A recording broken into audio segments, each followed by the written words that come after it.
안녕하십니까. 주먹구구식 전개로 도움이 되고는 싶은데 맞는 부분은 모르겠습니다. 점점 이게 퍼센트가 계속 줄어드는 것 같아요. 업계 이해가 좀 도움이 안 될 수도 있고요. 그냥 이런 게 있다 정도 참고용으로 하시면 될 것 같습니다. 지금 이온 트랩 방식은 아이온큐하고 한이웰에서 하고 초전도 방식은 IBM, 구글, 리게티 이렇게 하고 있는데요. 지금 이제 이온 트랩은 어제하고 오늘 자료를 쭉 찾아보니까 이제 어떻게 보면 확장을 하겠나 이랬는데 원인은 이제 스케이터링 이래가지고 뭐 산란 빛의 그 간섭 때문에 그 전자 이렇게 그 붙어 있으면은 그 사이에 이제 개수가 더 늘어날수록 간섭 때문에 좀 어렵지 않겠냐.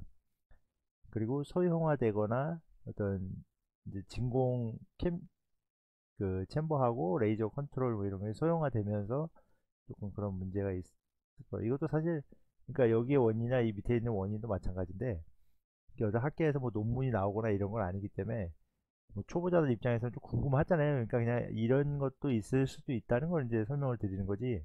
이게 뭐 교수님들 발표 자료나 아니면 기술 자료를 찾아봐도 이렇게 뭐 짜집기 하다가 좀 맞는지 안 맞는지는 알 수가 없겠더라고요. 그래서 일단 뭐 이런 게 있다 정도만. 그래서 아이온큐는 직원 수는 현재는 뭐 100명 이상이 되는 것 같긴 한데 지금 한이웰은 무슨 자회사 비슷하게 회사가 하나 있더라고요. 그래서 연구 인력은 한 300명 정도, 총 뭐 400명이니까 그래도 인원이 여기보다는 좀 더 많잖아요. 그래서 한 300명 이상 되는 것 같고 초전도 방식은 이제 극조온 뭐 이렇게 온도 조절하는 문제도 있었고 50 마이크로 초도 있긴 한데 이게 그러니까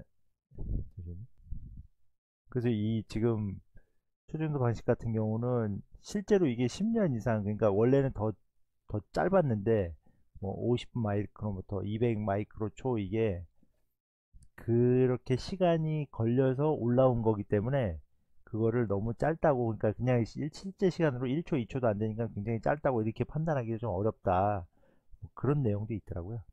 그래서 뭐 문제는 뭐 모터리얼의 그 조셉슨 효과라고 그 초전도체 사이에 그 절연 물체를 끼워 넣는데 그거에 어떤 그 원활하게 전자가 이동하지 못하는 그런 문제 그다음에 뭐 실제로는 초전도체도 이제 열 손실이나 저항 때문에 그 손실이 있을 수도 있고 마이크로파가 저기를 하면서 어 다른 큐빗에 간섭이나 영향을 줄 수도 있기 때문에 그래서 이런 원인은 어차피 이제 조금씩 그 어떤 기술이 발달하면서 계속 올라갈 수밖에 없는 거고 그래서 실행 시간은 뭐 시카리모는 200 마이크로초고 그다음에 IBM은 127 큐빗으로 해서 이번에 개발했다 이러잖아요. 그래서 리게티 같은 경우는 지금 뭐 인원수나 이렇게 한유엘하고 리게티 홈페이지도 한번 쭉 들어가서 전체적으로 다 봤어요. 뭐 그 어떤 파워포인트 자료라든지 내용들도 많이 있었는데 지금 하여튼 현재는 다른 회사들도 개발한 회사들도 있겠지만은 지금 어떤 가시적으로 보이는 거는 IBM하고 구글하고 리게티하고 이렇게 아이온큐하고 하니웰이 있지 않겠나. 그래서 여기 회사들과 지금 후발주자들은 최소 한 3년에서 뭐 5년 정도는 기술의 격차가 있지 않겠나 좀 생각을 하고 있어요. 이제 뭐 내용을 보다 보니까요. 그래서 양자 산업에 관련된 스타트업들이 그때 이제 댓글에도 있었지만은 한 뭐 200개 정도 있다 뭐 이랬는데 제가 그래서 이제 그 사이트 구글에서도 찾아보니까 실제적으로 뭐 이온트랩이나 초전도나 이렇게 좀 어떤 그 하드웨어 쪽에서 진짜 두각을 나오는 회사들은 많지 않고 대부분이 그러니까는 주변에 있는 어떤 소프트웨어라든지 그 뭐 설비들 주변 설비 레이저 뭐 그런 그 냉각 설비들 그런 쪽에 그러니까 회사들이 되게 많더라고요. 한두 개가 아니고 그게 스타트업 쪽이 한 200 정도 되고 이온트랩하고 초전도 쪽에 그 어떤 가시적으로 보이는 회사들도 물론 이제 준비하는 회사들이 있는데 유럽이나 미국 쪽에도 또 일부 있겠죠. 근데 실제적으로 하여튼 보이는 거는 이렇게 뭐 한 다섯 개 업체밖에 안 보이니까 그래서 그 다른 거보다 이제 만약에 1000큐빗이나 이렇게 안정화가 되기 전 단계를 제가 느끼기에 한 10% 정도 지금 올라온 게 아닌가. 그래서 지금 요 업계에서는 하여튼 인력 구하는 것도 쉽지가 않고, 이거 자체가, 그러니까 양자 컴퓨터 자체가 그냥 시대의 흐름인 것 같습니다. 그래서 이런 또 기술로는 이제 뭐 영상 같은 데 보니까 이제 생체 인식이나 바이오 전자 쪽 뉴럴링크나 아니면은 생체 뭐 칩 이식하는 요런 것도 또 좀 괜찮은 기술이 아니냐 이렇게 나오더라고요. 그래서 아니면은 이제 무한에너지, 그 저번에 한번 저번 영상에 보셨던 그 핵융합이나 인공태양처럼, 만약에 그 양자 컴퓨터가 좀 늦게 개발되든지 좀 천천히 이게 금방 도래하지 않을 수도 있잖아요. 이렇게 된다면, 혹시나 이게 더 먼저 된다 그러면 여기서 이쪽으로 또 조금 어떤 그 좀 도와줄 수 있지 않을까. 이쪽 기술이 여기를 도와주고 여기 있는 기술이 이렇게 도와주고, 왜냐면 계산하면 이쪽이 더 기술이 더 빨리 발전을 할 수도 있고, 어떤 그 인공태양이나 이런 쪽이 더 발전이 된다 그러면 이쪽으로 또 뭔가 도움을 주지 않을까 하는 그냥 개인적인 생각입니다. 그리고 코로나로 인해서 좀 인원 통제나 막 그런 게 힘들잖아요. 막 사람들이 너무 몰려 있고, 그러니까 그런 생체 인식이나 이런 데 좀 더 각광을 받지 않겠냐. 그래서 현재는 미국 쪽도 이게 지금은 활성화가 안 됐지만 앞으로 미래의 먹거리나 이런 쪽으로 한 10년 이후를 봤을 때는, 지금 현재는 전자공학 쪽이 뭐 팡이나 IT 쪽이 더 강세긴 한데, 한 10년 후에는 이 양자 뭐 역학이나 아니면 바이오 전자 쪽도 굉장히 이제 뭐 사업도 많이 시작하고 어떤 학과도 많이 생기고 막 이게 좀 커진다고 하더라고요. 그래서 그런 거 그냥 참고용으로 알고 계시면 될 것 같고요.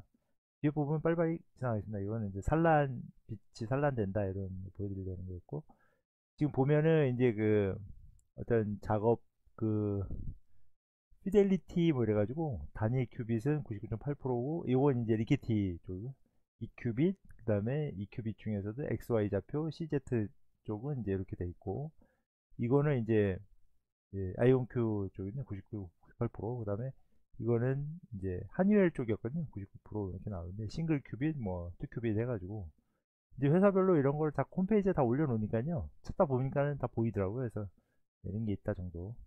그 다음에 처음에는 제가 이제 처음에 이제 아이온큐 볼 때 이게 뭐였나 했었는데, 이게 보니까 이게 선형이라고 해서 쭉 일렬로 세우는 거고, 이걸 레이스트랙이라고 이렇게 돌리는 거잖아요. 그리고 이건 이제 그리드 방식으로 이제 격자로 돼 있어 가지고 하는 거였다면은, 이제 미래에는 요거 인터그레이티드 옵틱스 해가지고 이제 직접 광학에 대해서 얘 여기서 보면 이렇게 영향을 주는 거고, 이렇게 어떤 뭐 가지치기 방식으로. 그래서 요런 방식을 이제 차후에 만약에 뭐 100큐빗 넘어가면은 이온 트랩은 이런 쪽으로 가야 되지 않을까. 그래서 이게 된다 그러면 이제 라지 스케일로 해가지고 키워가지고, 처음에는 이게 뭐야 이랬는데, 나중에 이제 놓고 보니까는 이런 어떤 지금 현재의 2, 30큐빗 말고 100큐빗 이후에는 이런 방향으로 가야 되는 거를 하니웰이나 아이온큐 분들은 알고 계시는 것 같더라고요. 그래서 이런 쪽으로 이렇게 가야지, 초전도 방식은 아예 그 지금 현 틀에서 그냥 가면 되는데, 이온 트랩 방식은 뭔가 또 다른 어떤 시스템이 나와야 된다 생각을 하고 있었는데, 찾아보니까 이 그림을 이제 지금은 이제 좀 이해가 된 거죠. 아, 그래서 이렇게 갔다가 이걸 라지 스케일로 키운다. 그리고 이제 뭐 여러 가지 회사가 있지만은, 뭐 이렇게 또 뭐 가시적으로 보이는 회사들인데, 여기서 이제 요 회사들을 자세히 파진 못했어요. 근데 보면은 뭐 개발 회사도 있을 거고, 이제 관련된 사업을 준비하는 회사도 있을 거고요. 스타트업이라고 이렇게 막 자료가 있더라고요. 그래서 쭉 찾다가 너무 많아가지고, 근데 대부분 뭐 관련 회사들 쪽이지 아이온큐하고 완전 경쟁상도로 붙기에는 좀 어려울 것 같다. 그리고 뭐 이온 트랩 방식도 있고, 뭐 어, 슈퍼 컨덕팅 방식도 있고, 그다음에 이렇게 뭐 하드웨어 쪽. 근데 여기 있는 회사들은 아무래도 하드웨어 관련된 회사가 맞는 것 같습니다. 그리고 이제 보면은 슈퍼 컨덕팅, 그다음에 이온 트랩 방식, 그다음에 이렇게 회사별로. 그러니까는 아무래도 그 초전도 방식을 또 업체들은 많이 했었는데, 이렇게 경쟁사가 있다. 한유엘하고 아이온큐가 있다. 이거 보여드리려고. 그다음에 그냥 그림 한번 보여드립니다. 이거는 이제 리게티 쪽 자료였는데요. 근데 하여튼 어떻게 됐든 잘 모르니까 이제 큐빗 개수가 많은 게 좋다 이랬는데, 아이온큐는 사실 그 어떤 효율이 좋다 이런 거잖아요. 이게 약간 뭐 리게티에서 조금 아이온큐 견제해서 이렇게 쓴 거 아닌가, 뭐 그런 생각이 있어가지고 한번 보여드렸습니다. 지금 현재 뭐 이렇게 주가가 이렇게 돼 있는데요.